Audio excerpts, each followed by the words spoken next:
Alright guys, कैसे हो आप सभी लोग। स्वागत है आप सभी का bleach 1000 year of blood war part 3 की मांगा में। पिछले चैप्टर में हमने देखा स्टन रीटर एक्स ट्रांसफॉर्म होकर किसी पोकेमोन जैसा दिखने लग गया है। ये बबलासोरस! जाओ जाके उसके मुंह पे मुंह दो।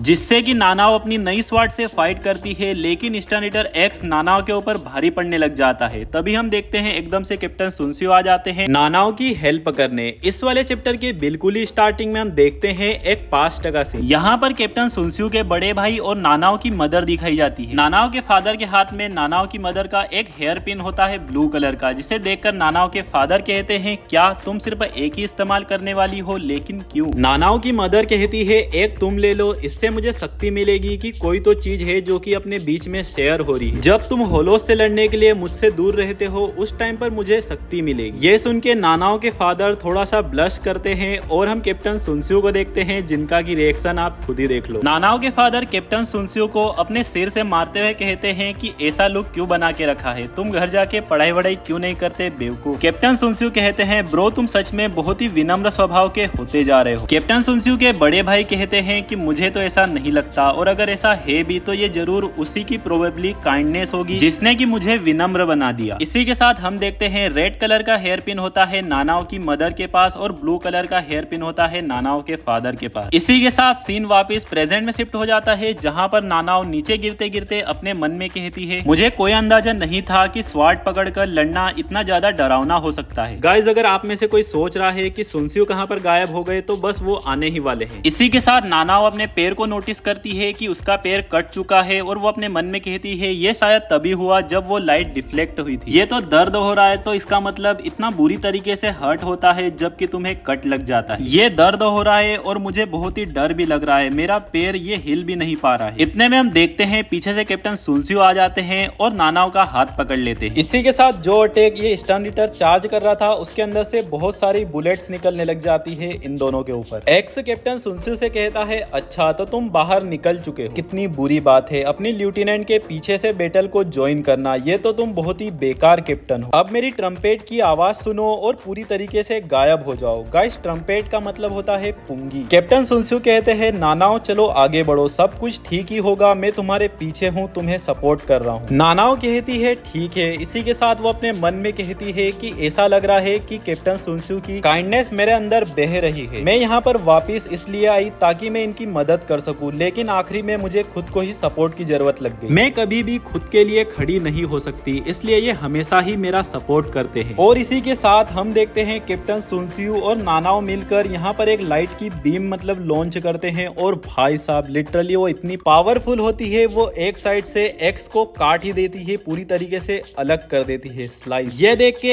एक्स बहुत ही हैरान हो जाता है और अपने आप को पकड़ कर कहता है अच्छा मैं देख पा रहा हूँ तुम कुछ न कुछ कह रही थी गॉड की पावर को वापस रिपेल करने के बारे में। गॉड की पावर को रिपेल करना ये तो एक बहुत ही बड़ा गिरा हुआ पाप है। एक्स के ऐसा बोलते ही हम देखते हैं एक्स धीरे धीरे करके गायब होने लग जाता है और पंखों में बदल जाता है, और जो उसके अटैक की बुलेट्स थी जिसे कि अपन एरोस भी शायद से कह सकते हैं, वो नीचे गिरने लग जाते हैं। इसका मतलब गाइस शायद से ये बंदा भी अब मारा जा चुका है। फाइट के बाद हम देखते हैं नानाओ यहाँ पर लड़खड़ा कर नीचे गिरने वाली होती है, लेकिन कैप्टन सुनसियो उसे सपोर्ट देकर बचा लेते हैं और कहते हैं तुमने बहुत ही बढ़िया काम किया, और अब चलो फटाक से भागकर बाकी लोगों के पीछे चलते हैं। लेकिन गाइस हम देखते हैं कैप्टन सुनसियो भी यहाँ पर नीचे गिर जाते हैं, क्योंकि गाइस कैप्टन सुनसियो भी कम घायल थोड़ी न है। इसी के साथ कैप्टन सुनसियो कहते हैं क्यों ना थोड़ी देर आराम कर ले, उसके बाद जाते हैं। कैप्टन सुनसियो जैसे ही इतना बोलते हैं, इसी के साथ सीन शिफ्ट होता है और हम देखते हैं जो बुलेट्स स्टन रीटर एक्स की नीचे की साइड गिर रही थी, भाई साहब वो बुलेट सोल सोसाइटी में पहुंच जाती है और वो बैरियर भी इन बुलेट्स को नहीं रोक पाता। यहाँ पर मौजूद सोल रिपर्स कहते हैं कि ये क्या है, ये किस तरीके की बारिश हो रही है, और सोल रिपर्स के डैडी कहते हैं कि ये लोग क्या कर रहे हैं ऐसा। हम देखते हैं वो बुलेट्स नीचे गिर चुकी है और यहाँ पर अब धुआं निकलने लग जाता है। सोल रिपर्स कहते हैं ऐसा लगता है अब ये शांत हो चुके हैं, लेकिन ये सब क्या चीज थी। इनमें से एक सोल रिपर कहता है कि देखो वहाँ पर जहाँ पर वो लाइट गिरी थी उनमें से कुछ अजीब शाइनिंग करने वाली चीज बाहर आ रही है। इतना बोलते ही भाई साहब हम देखते हैं इस सोल रिपर को कोई उड़ा देता है, बेचारे का एक साइड से चेहरा ही गायब कर देता है, और भाई साहब वो बंदा जलकर पूरा ही भस्म हो जाता है और हम यहाँ पर अजीब सी एक पूंछ को देखते हैं। लेकिन गाइज हम देखते हैं ये कोई पूंछ नहीं होती, ये होती है किसी की चोंच। वही स्टन रीडर एक्स, वही ढीठ बंदा। शायद से गाइज ये अभी तक मरा नहीं। ये पोकेमोन सी शकल का बंदा चिल्लाते हुए कहता है कि बहुत ही ज्यादा दर्द हो रहा है और ये अपने सिर की तरफ देख कर कहता है कि मेरी हेलीजेंसिन भी गायब हो चुकी है। गाइज हेलीजेंसिन मतलब किसी तरीके की लाइट जो कि इसके सिर से निकलती थी। ये पोकेमोन कहता है कि मैं हेवन से गिरा और मेरा हेलो भी गायब हो गया। गाइज हेलो मतलब ये उसी हेलीजेंसिन की बात कर रहा है और हेलो का मतलब होता है जो एंजल्स के ऊपर जो रिंग मतलब जो लाइट की सफेद सफेद निकलती रहती है उस चीज को बोलते हैं। एक्स कहता है इससे ऐसा लग रहा है जिससे कि मैं ही कोई पापी बन चुका हूँ। इसी के साथ ये पोकेमोन बौखला जाता है और अपने चारों ओर ब्लास्ट करने लग जाता है और कहता है मैं तुम्हें कभी माफ नहीं करूंगा क्योराकू सुनस्यू, यहाँ तक कि तुम्हारी डेथ भी मुझे शांत नहीं करा पाएगी। भले ही मेरा हेलो गायब हो चुका है और उसके साथ में मेरी डिवाइन पावर्स, लेकिन मुझे कोई फर्क नहीं पड़ता। मैं अपनी बिना डिवाइन पावर्स के भी इतना ज्यादा केपेबल हूँ कि मैं पूरी की पूरी सोल सोसाइटी को खा जाऊं जिसे कि तुम इतना प्रोटेक्ट करते हो। इसे मैं तब तक तबाह करूंगा जब तक कि ये मेरे पैरों के नीचे की धूल बनकर नहीं रह जाता। और इसी के साथ गाइज हम देखते हैं ये यहाँ पर अकेला नहीं होता, इसके जैसे और भी बहुत सारे मतलब कि पक्षी पोकेमोन निकल आते। और गाइज जो ये इतनी बड़ी बड़ी फेंक रहा है, मैं सिर्फ इसे एक ही बात कहना चाहता हूँ कि इसको बिल्कुल भी अंदाजा नहीं है कि आइजन भी इधर ही कहीं पे आसपास में बैठा होगा। और आइजन क्या चीज है?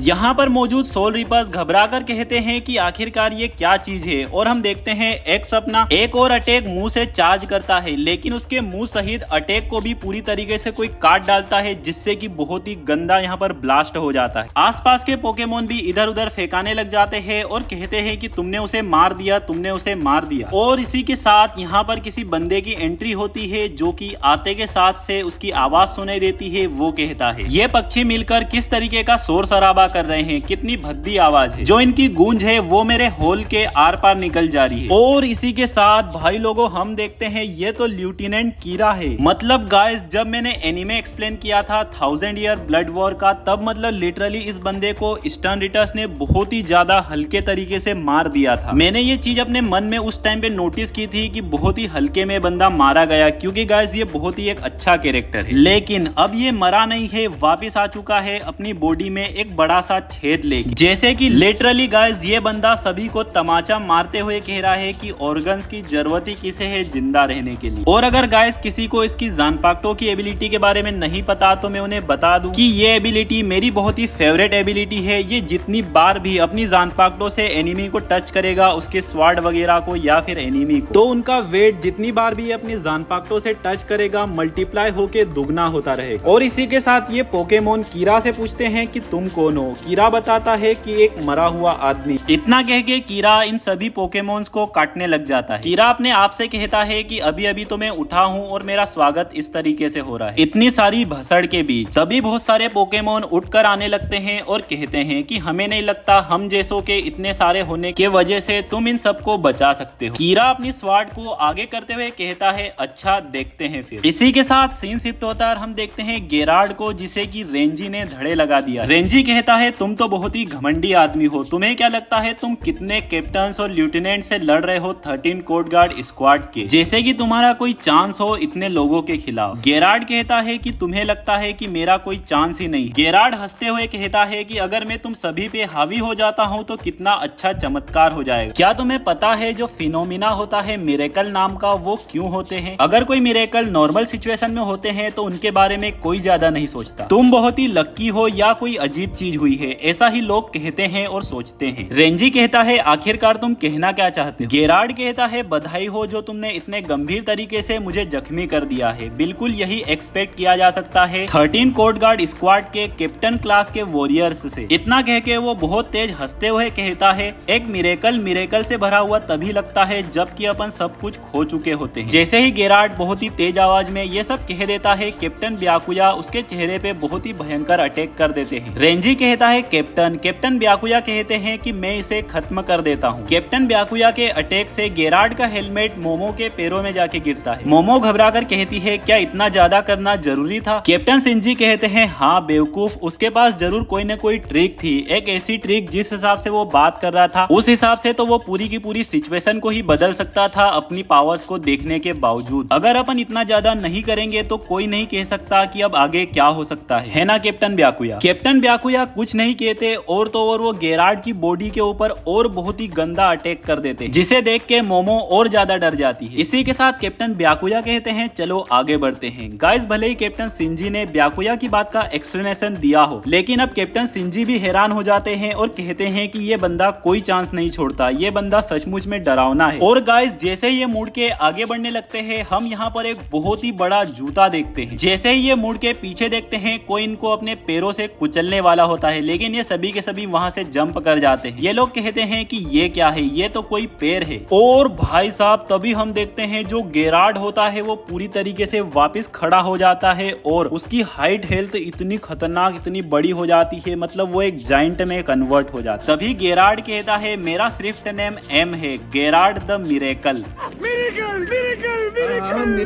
मेरी पावर है कि मैं अपने लिए हुए डैमेज को रिप्लेस कर सकता हूँ गॉड के साइज के साथ। गाइस इसका मतलब सिंपल है, ये डैमेज लेके अपने साइज को बड़ा कर लेता है और वो साइज आता है गॉड के पास से। गेरार्ड इन लोगों से कहता है कि मुझे एक बार फिर से कहने दो, बधाई हो कि तुमने मुझे इतने गंभीर तरीके से जख्मी कर दिया। यही चीज एक्सपेक्ट की जा सकती है 13 कोड गार्ड स्क्वाड के कैप्टन क्लास वॉरियर्स से। तुम लोगों की वजह से मैं और भी ज्यादा बड़े साइज में ग्रो हो चुका हूँ। और इसी के साथ ये बंदा एक बिल्डिंग का टुकड़ा तोड़ के इन लोगों के ऊपर फेंक देता है, लेकिन यहाँ पर सब अपने आप को संभालते हैं। कैप्टन शिंजी मोमो को बचा लेते हैं, लेकिन हम देखते हैं गेरार्ड अपने हाथ से कैप्टन शिंजी को दबा देता है। ये देख के रेंजी और रुकिया चिल्लाते हैं मोमो कैप्टन शिंजी। और इसी के साथ कैप्टन ब्याकुया गेरार्ड के ऊपर अटैक करते हैं, लेकिन गेरार्ड उसे अपने हाथ से रोक देता है और अपने हाथ में शील्ड ले आता है, जिससे कि ये कैप्टन ब्याकुया के ऊपर भी बहुत ही भयंकर वाला अटैक कर देता है। रेंजी रुकिया फिर चिल्लाते हैं ब्रदर कैप्टन। इसी के साथ गेरार्ड बहुत ही भयंकर इन दोनों के ऊपर भी फूंक मार देता है और बहुत ही तेज हंसते हुए कहता है पावरलेस कितना ज्यादा डरावना होता है पावरलेस होना। लेकिन दुख के मारे अब रोने मत लग जाना, क्योंकि रोने से कोई फर्क नहीं पड़ने वाला, कोई मिरेकल तुम्हें नहीं बचाएगा। और गाइस हम देखते हैं ये सभी के सभी लोग यहाँ पर गिरे पड़े होते हैं, मतलब सभी लोग शायद से ढेर हो चुके हैं। गाइस मैंने तो पहले ही बोला था ये बंदा बहुत खतरनाक है, नासा वालों से भी ज्यादा खतरनाक। नासा वाले बहुत खतरनाक हैं। और इसी के साथ आप सभी लोगों को कमेंट करना है कि आज का वीडियो आपको कैसा लगा।